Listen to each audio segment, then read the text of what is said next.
Pemirsa apa kabar? Saya Lili Suryati akan membawakan Warta Berita PTS tanggal 25 Juni.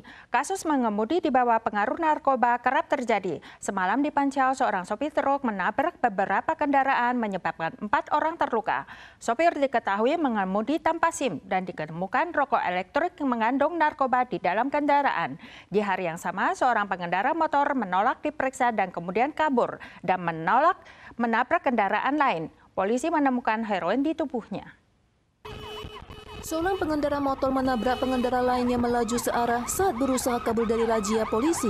Kejadian bermula saat polisi hendak memeriksa motor yang parkir sembarangan. Pengendara yang merasa bersalah menolak untuk diperiksa dan melarikan diri hingga menabrak pemotor lain dan jatuh. Setelah ditangkap, polisi menemukan narkoba di tubuh pengendara tersebut. Pada malam 24 Juni di distrik Sanchong, kota New Taipei, polisi menemukan heroin, amfetamin, dan etomidate pada seorang pengendara bersama boncengannya. Untuk memastikan apakah pengendara mengemudi di bawah pengaruh narkoba, polisi juga melakukan pengujian urina.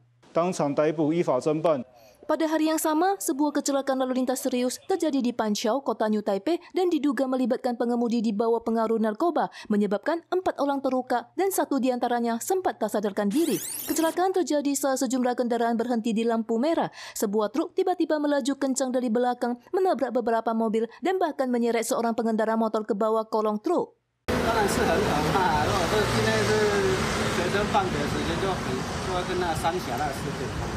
Polisi mengungkapkan bahwa SIM pengemudi truk berusia 30-an tahun telah dicabut akibat akumulasi poin pelanggaran. Pelaku menolak menjalani tes urina, tetapi polisi menemukan rokok elektrik yang setelah diuji positif mengandung etomidate atau sejenis obat penenang. Polisi akan melakukan pengambilan sampel paksa untuk memastikan apakah pengemudi mengonsumsi narkoba saat mengemudi.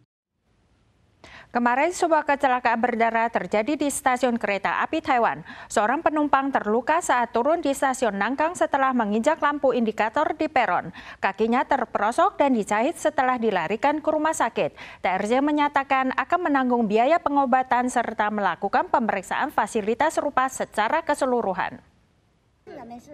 Insiden terjadi pada jam sibuk kerja tanggal 24. Seorang penumpang wanita turun dari kereta dan tanpa sengaja menginjak lampu indikator di peron hingga kakinya terperosok dan berdarah.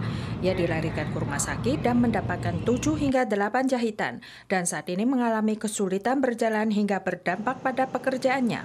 Korban mempertanyakan kurangnya perawatan fasilitas. Menurut penyelidikan awal dari perusahaan perkeretaapian Taiwan, bagian logam yang menua menyebabkan penumpang terperosok, walaupun kaca penutup tidak rusak.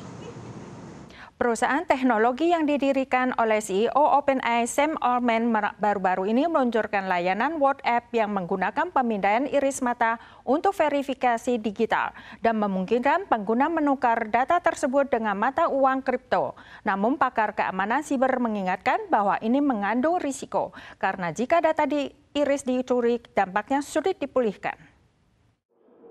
Setelah konfirmasi identitas melalui aplikasi ponsel, pengguna diminta mendaftarkan ciri wajah ke perangkat berbentuk bola lalu memindai iris mata. Layanan aplikasi WhatsApp ini diluncurkan oleh perusahaan teknologi yang didirikan CEO OpenAI Sam Altman yang setelah selesai proses verifikasi, pengguna akan menerima 1 set mata uang kripto Watchcoin atau voucher dari toko swalayan dan pusat perbelanjaan.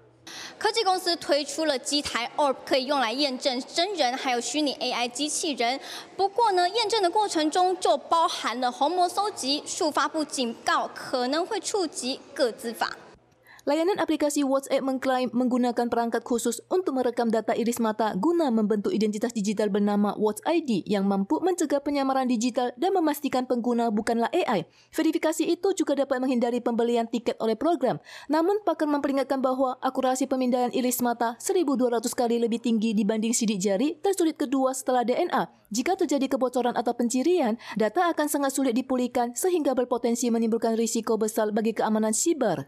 事实上，包含你的脸部的特征跟你的这个虹膜的生物特征，这2个东西都出去之后，然后是交由一个单一的这个私人的企业，这件事情是非常危险的。 Kementerian Urusan Digital Moda memberikan peringatan bahwa menurut Undang-Undang Perlindungan Data Pribadi, iris mata tergolong kategori data pribadi sensitif. Pengumpulan, pemrosesan, atau penggunaan tanpa izin merupakan tindakan ilegal. Sementara itu, iming-iming pemindaian ciri biometrik untuk mendapatkan kripto menarik perhatian banyak influencer dan masyarakat umum, juga melemahkan kewaspadaan terhadap keamanan data. Masyarakat diimbau untuk menilai risiko dengan cermat. Sebuah kapal penangkap ikan laut lepas berbendera Ryukyu di Pingtung diduga membantai dan menggunakan daging lumba-lumba yang termasuk satwa dilindungi level 2 untuk dijadikan umpan menangkap ikan hiu saat beroperasi di perairan Pasifik tahun lalu. Aksi tersebut direkam oleh otoritas Kanada dan dilaporkan ke pihak Taiwan. Kemarin Kejaksaan menetapkan kapten kapal sebagai terdakwa dan 7 ABK asal Indonesia mendapat penangguhan penuntutan. Kapal penangkap ikan laut lepas yang terdaftar pada Asosiasi Nelayan Ryukyu diduga membantai lumba-lumba yang termasuk satwa dilindungi level 2, lalu menggunakan dagingnya untuk dijadikan umpan untuk menangkap ikan hiu saat beroperasi di perairan Pasifik Barat Laut pada Juni tahun lalu.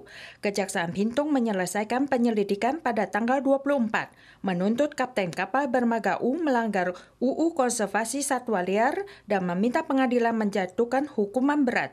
Sementara itu, 7 ABK asal Indonesia mendapatkan penangguhan penuntutan. Penelitian baru Inggris mengonfirmasikan penderita demensia berkaitan dengan polusi udara. Menanggapi hal ini, kalangan pakar medis dan kelompok lingkungan di Taiwan mendesak pemerintah untuk memperkuat pemantauan kualitas udara guna mengendalikan dan mengurangi polusi secara efektif. Perwakilan dari kalangan medis dan kelompok pelindung lingkungan menggelar konferensi pers pada 24 Juni menyerukan agar pemerintah lebih serius menangani polusi udara. Seruan ini didasarkan pada penelitian terbaru di Inggris yang mengungkapkan bahwa polusi udara tidak hanya meningkatkan risiko kanker paru-paru dan kardiovaskular, tetapi juga mungkin berkaitan dengan demensia. 因认为失智是源自婴儿胎儿刚出世1岁，反而这个时候空腹铺路。 反而是造成80岁、75岁以后失智。 Pakar menyatakan bahwa polusi udara kini telah diakui sebagai salah satu dari 14 faktor risiko demensia yang dapat dikendalikan. Dampaknya setara dengan merokok, depresi, dan isolasi sosial. Karena itu, kalangan medis menekankan pentingnya mengurangi polusi udara sebagai upaya untuk melindungi sistem saraf dan mencegah demensia. Kelompok pelindung lingkungan menyoroti bahwa Taiwan telah memasuki era masyarakat superlansia. Berdasarkan statistik, jumlah penderita demensia di Taiwan telah melampaui 350.000 orang. Untuk itu, mereka mendesak Kementerian Lingkungan agar menambah jumlah stasiun pemantau kualitas udara di kawasan lalu lintas padat serta memasang alat pemantau rutin untuk partikulat ultra halus PM 0,1 guna meningkatkan efektivitas pemantauan dan perbaikan kualitas udara. Para pemirsa sekalian, sekian wadah berita dari PTS. Kita soal lagi di lain kesempatan. Sampai jumpa.